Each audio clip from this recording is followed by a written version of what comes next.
Good afternoon. This is Doug Lionott from the Economic Development Administration. I'm the Director of Economic Development Integration, and it is my pleasure to introduce a member of my team, Naomi Friedman, who is the National Coordinator for Disaster Recovery and Resilience. Thank you, everybody, for being patient while we tried to work out the technical problems that, of course, flared up at the last moment, but we're now ready to begin. So without further ado, please let me turn this over to Naomi Friedman. Greetings, everyone, and again, apologies for the delay in starting. This webinar will be recorded. It will be available on our website along with the slides. And we clearly apologize to anyone who was not able to get on the webinar today due to technical problems. So welcome everyone to our EDA stakeholder webinar on our 2018 Disaster Supplemental NOFO. And this is our overview for today. First, I'm going to give a little bit of a background on EDA and disaster recovery, then we'll move into the NOFO. Today, due to the large number of participants, we are going to be taking our questions via chat. So please use your chat function to send us questions. We will answer the ones that we can and anticipate that the questions will then be addressed either through email and most importantly through our FAQ, our frequently asked questions that is on our website. So also look to the FAQ for answers from today's session.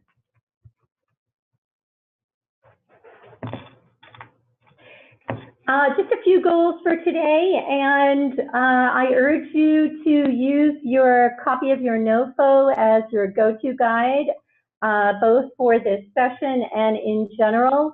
The NOFO as well as the FAQ that I mentioned has a lot of information. But today we're hoping that participants will learn more about what is in the NOFO, will understand who is eligible and our application and review process, and most importantly, will understand where to go for additional information. Just a little background, how did we get to where we are today? It's certainly no secret that last year was a historic year for the United States in terms of natural disasters. About 30 states plus Puerto Rico and the U.S. Virgin Islands have counties with 2017 federally declared disasters. The country has spent, or the price tag on these disasters was at over $300 billion in damages. So EDA has a history of work in disaster recovery. Working in disasters is not new for us, and we lead the Economic Recovery Support Function, which is part of the National Disaster Recovery Framework. The National Disaster Recovery Framework, which was released in 2011, is really the roadmap for how federal agencies are going to work together to address natural and other disasters. And so we are in charge of the economic recovery function. There are 6 functions. We currently have 3 active teams in Texas, Puerto Rico, and the Virgin Islands. We just completed a mission assignment from FEMA in Florida, and we're also doing some closeout work in Louisiana. Just a little bit on what is economic recovery, and that is really the ability to come back from a disaster and to restore the local economy to a state of health. And that also includes developing new economic opportunities that can result in an economically viable community. Here is a picture from St. Croix in the U.S. Virgin Islands as an example of some of the challenges that we know individuals are facing as a result of these natural disasters. And just a little bit more background on where EDA gets involved in disasters. Since 1990, we have received about $1.3 billion in supplemental appropriations from Congress to support disaster recovery and resilience. We also use some of our traditional funding mechanisms to support disaster recovery activities, and that includes hiring regional disaster recovery coordinators. And EDA's backbone planning document, that is the foundation of the funding that we give out, which is known as the Comprehensive Economic Development Strategy, or the CEDS, places an emphasis on resilience. And so this is where we are today with the bipartisan Budget Act that was signed in February and gave EDA $600 million in our economic adjustment assistance. We have $587 million available in grants, and that money is for those areas that have received harm from a federally declared natural disaster in this calendar year, in the 2017 calendar year. So it includes the major disasters listed here and other federally declared natural disasters in 2017. This is just a quick timeline of activities related to the NOFO. The NOFO has been posted to grants.gov. And we are leading a webinar today. We already discussed that we are going to make the slides available and the recording available on our website. We have a dedicated web page to activities related to the disaster supplemental. The URL is here up on our screen. You can also access that through the EDA homepage. Our homepage will provide a link. And on that page, you can find all of the relevant materials related to the NOFO. We know that our regional offices are gearing up to begin to accept applications and to review proposals and applications. EDA awards grants on a rolling basis, and we expect to begin awarding this fiscal year. And so it's important to think about what the goals are of this work when you are thinking about tailoring your proposals and applications. EDA can support both planning activities as well as implementation activities with this funding. There are 4 different types of implementation activities listed here. Pretty broad, pretty flexible. We'll go into more detail pretty soon on some examples of those activities, but it's important to note that we can support infrastructure and construction projects. We can support loan funds. We support resilience activities. And we support a broad range of activities as long as there is a nexus to the relevant disaster. So there are 2 things that individuals will want to keep in mind that are fairly unique to this funding. One is the Department of Commerce's disaster recovery investment priorities. Those are listed on our website, and we urge you to take a close look at those. There are 4 priorities which are explained in more detail on our website. The first is recovery and resilience. The second relates to critical infrastructure. The third is workforce development and manufacturing. And the 4th is exports and foreign direct investments. At the same time, applicants will need to consider where the nexus is to disaster recovery and resilience. And those are 2 critical aspects to this funding stream. And so I wanted to define resilience because we've mentioned it fairly often, and it is a term that is increasingly being used. Here, we define it as a community or region's ability to anticipate, withstand, and recover from future disruptions to their economic base. And so we see resilience in terms of economic development criteria, and some examples of resilience are listed here on this slide. It can include economic diversification.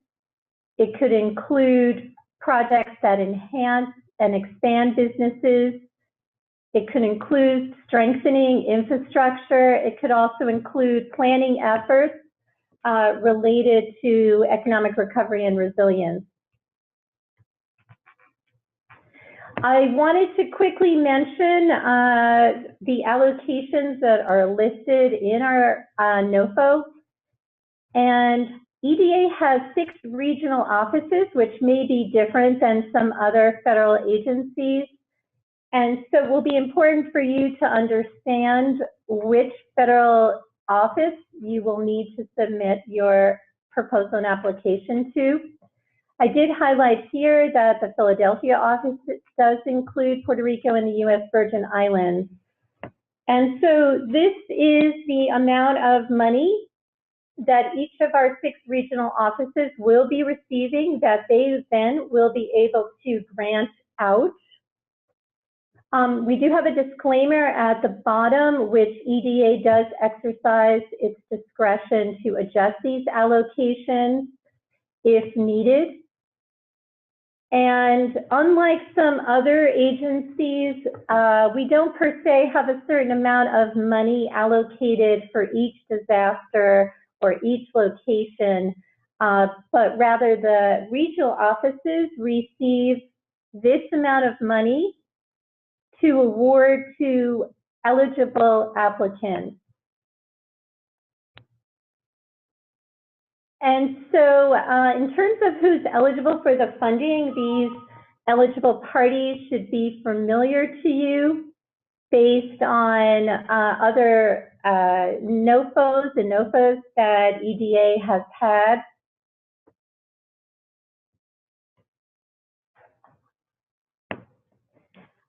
And they should be well known to you. And I guess I will just point out that for-profit organizations are not eligible to apply for funding. And so where can funds be used?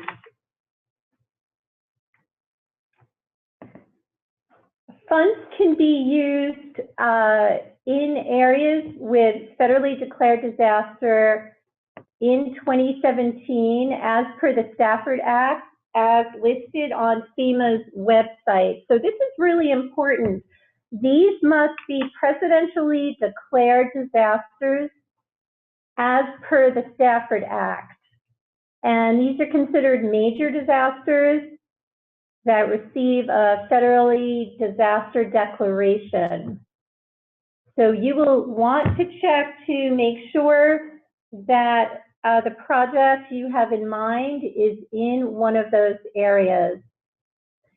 And we do make a slight distinction here between construction and non-construction projects. For construction projects, which include design and engineering, the project itself must be located within an eligible county. That's a county that had a federally declared disaster. For non-construction projects, they must have a scope of work that primarily benefits the eligible counties, and stakeholders representing those eligible counties must be directly engaged in the project. I will also say that the applicant itself does not necessarily have to reside in the county. How do you find out if your area has a declared disaster? There are 2 websites up here. One of them is a table. The second is a searchable database. Oddly enough, we've been using the first summary list continually for months. I noticed a day or two ago that FEMA may have accidentally put up some other webpage at that site. And I have let them know that, so hopefully they will fix that. So let's assume that's a minor glitch. We advise you to bookmark these two websites. They're also posted on our EDA disaster supplemental webpage. And the question of match has come up frequently, so I want to clarify right up front that there is no automatic waiver of match for this competition. So there is no automatic waiver of match. Typically, EDA covers 50% of approved project costs. This could be increased to 80% with documentation and justification of higher levels of economic distress. It could be increased even up to a maximum of 100%, but that will be on a case-by-case basis. And that is a decision that will be made by the regional office. So please contact your EDA regional disaster point of contact for further information on the match. We know that there's a lot of interest in funding disaster recovery and resilience projects. Communities are looking toward local funding, state funding, philanthropic dollars, and other sources of funds to cover the match. I will mention that the U.S. Department of Housing and Urban Development, HUD, has a unique tranche of funding known as CDBG-DR, or CDBG Disaster Recovery. That money, once it is awarded locally, loses its federal identity and can be used by a local government as match. But that is very unique. The HUD CDBG-DR money is the only money, at least that I'm aware of, that can be used as a match for other federal funds. And so we have a few examples, additional examples on our FAQ on what could be eligible for disaster supplemental funding. And we encourage those interested to be thinking about what are the needs of the local community in the wake of the relevant disaster, and to be thinking also what will increase the resilience of this area to future disasters. As we stated before, eligible projects include infrastructure construction, and that could be repairing damaged infrastructure, enhancing infrastructure, building new infrastructure, including high performance and resilient infrastructure. Here are a few examples of projects that focus on resilience. And resilience is really a concept that could be included, and we should be thinking about it as part of our business as usual. And some examples here are redundancy in communications, business continuity and preparedness planning, industrial diversification, and employing safe development practices in business districts and surrounding communities. Below on this slide, these are two concept designs of how to buffer a commercial area from a future flood. So EDA has a two-step review process. There's a phase 1 review process and a phase 2 review process. We'll get into the details on that in just a moment. For the phase 1 review process, There'll be a committee of at least 3 EDA staff that will review the completed proposals, and the factors that will be used to determine the competitiveness of that proposal are listed in our NOFO and also up here on the slide. Remember, the project needs to be demonstrating the nexus between the scope of work and disaster recovery and resilience efforts. It also needs to align with the region's economic objectives as stated in its CEDS or CEDS equivalent documents, except for our strategy grant. And a little bit more on the disaster nexus. We've talked a bit about it, but this is a critical part of the application, and it will need to be included in your proposal. It will be a narrative not to exceed 1 page. It will have to be attached to the Form ED 900. And I would urge you to look at the NOFO in section 2DD to learn more about this requirement. A little bit more about the disaster nexus on how the project builds from the consequences of the relevant disaster and how the intended project will fulfill a community's post-disaster needs. So it will be important to be familiar with what the community's post-disaster needs are. I wanted to mention the CEDS, or the Comprehensive Economic Development Strategy, and the CEDS equivalent, because applicants will have to demonstrate alignment with the CEDS, with the existing CEDS, or their CEDS equivalent, unless it is a strategy grant. And a strategy grant typically involves updating the CEDS and other activities around a CEDS. But there's some other documents that a regional office will consider as a CEDS equivalent. So if you are using a CEDS equivalent, you will need to demonstrate how and why that alternative strategy document will meet the CEDS requirement. So it will be important to be familiar with what the CEDS requirement is.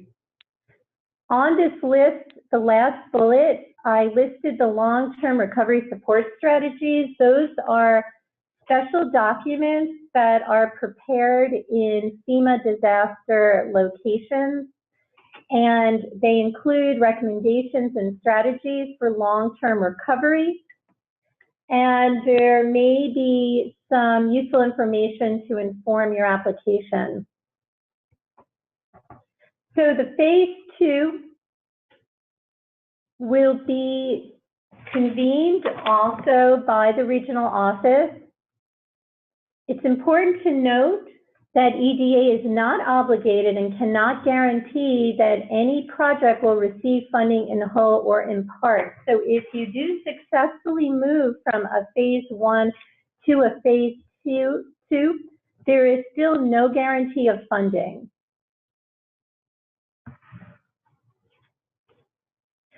And so here are the criteria that will be used to judge your application in phase 2. These are all listed in the NOFO.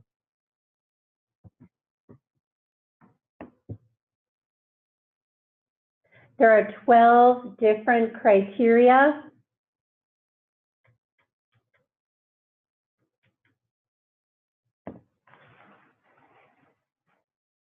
And for the strategy grants, which involve the CEDS, these are the 7 criteria. Again, looking for that nexus to the major disaster.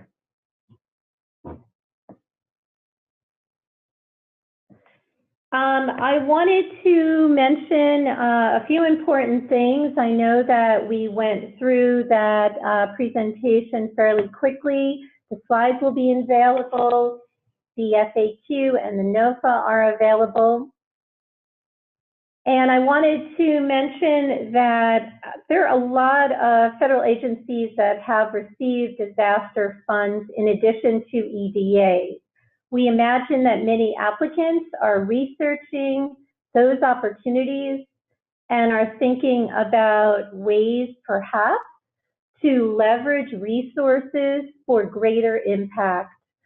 And so we certainly encourage you to become familiar with the other monies that may be out there, both from the federal level and the local level. One thing to keep in mind when you are thinking about leveraging other federal funds for a large project is to ensure there's no duplication of costs. EDA cannot pay for anything that is being paid for by someone else. So it will be important in those bigger projects to ensure that each agency has a clear piece of the effort. As we said before, really, it's only the CDBG-DR money that can be used as formal match. But if there are clear lanes for other agencies with no duplication of costs, where there may be funds that can be tapped into, please include that in your application. And these are some of the websites that we mentioned. That is our disaster recovery supplemental website that will have all of the information that you need. These are the two FEMA websites. We also have additional EDA disaster recovery resources. NIST has recently put out a community resilience economic decision support guide that might be of interest. There is the 100 Resilient Cities by the Rockefeller Foundation, if you're interested in learning more about what resilience is. The Department of Energy has information on some items that I know have come up in conversations related to, particularly in areas that have had electricity concerns and are looking at things like microgrids. This is our map of our regional offices, so hopefully you can easily identify which is your regional office that you will be submitting your proposal and application to. You can also check in our NOFO and also link to our website. We have specific contact names in each of those regions. Again, Puerto Rico and the Virgin Islands are covered by the Philly office. We are looking to keep our frequently asked questions up to date. So please submit questions to us. There have been some questions that came to us before this webinar. Hopefully we answered some of them already, but if not, please do not hesitate to send an email to us with additional questions for the FAQ. The regional office really is your best place for clarification and for discussion regarding this funding. And so, as we said, we do have a little bit of time to take some questions via the chat. We encourage you to put your questions in the chat. We are not able to take questions on the phone at this time, but please make sure that you put your questions in the chat and that you are also able to send follow-up emails to us at that email site that I gave you.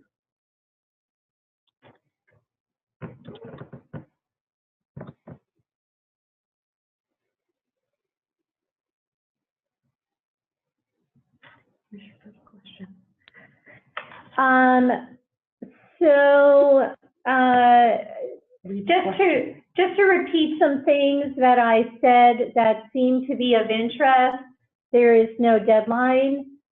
We accept applications. There's a on a rolling basis. Clearly, we're interested in making sure this money is well used and that it can be distributed in a timely way, but there is no official deadline for this money. We're reading the questions on the chat. Some of these questions we'll have to get back to you about, and we hope to post the slides probably, if not today, then tomorrow. If you have a specific question about NEPA or an environmental review, if you go to that URL that I posted earlier, basically if you go to our disaster supplemental page, we have regional disaster points of contact. The environmental point of contact is listed on that page. I would urge you to contact your regional environmental experts for any questions concerning NEPA or environmental review.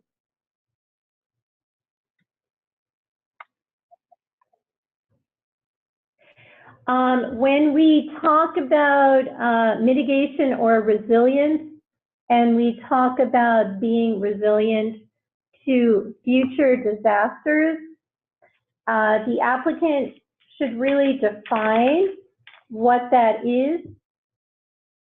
And it is really up to the applicant to explain the disaster nexus and also address issues about resilience.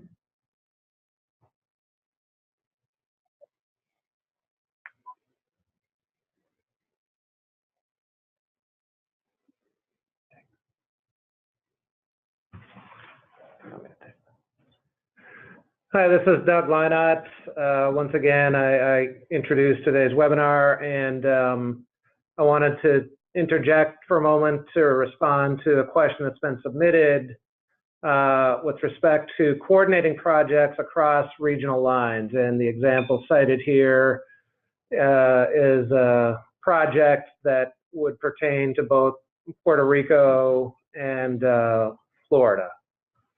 And in that scenario, that would necessitate the involvement and coordination between the EDA regional office in Atlanta, which oversees the state of Florida, and the regional office in Philadelphia, which oversees Puerto Rico, which is to say that it is certainly possible to coordinate projects like that across regional lines, and the practical approach to accomplishing that would be to reach out to, for project stakeholders in both jurisdictions, to reach out simultaneously to both regional offices to express their interest in pursuing a cross-jurisdictional project with EDA's assistance, and let the EDA regional office staff kind of guide you with respect to how that can be implemented.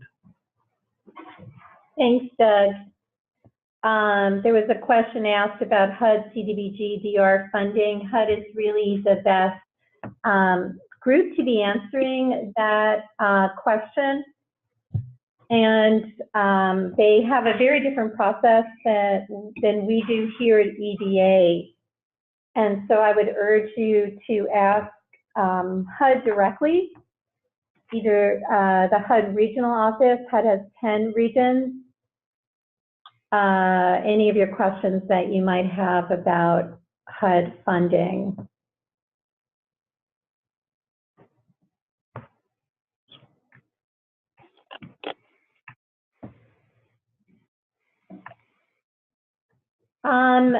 If anyone has any other questions, we're trying to address questions from the chat. There are some questions that may be too complex and we're not able to address them right now, but we will make sure that informs our FAQ.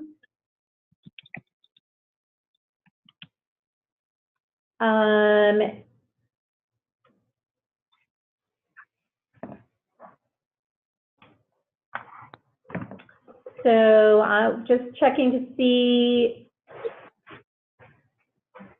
Any questions regarding the review process beyond what I was able to tell you today? I suggest that you contact the regional office directly. And if you're having trouble finding the regional offices from our website, feel free to send an email to the address edi@eda.gov, and we'll make sure that we send you the link to those contacts.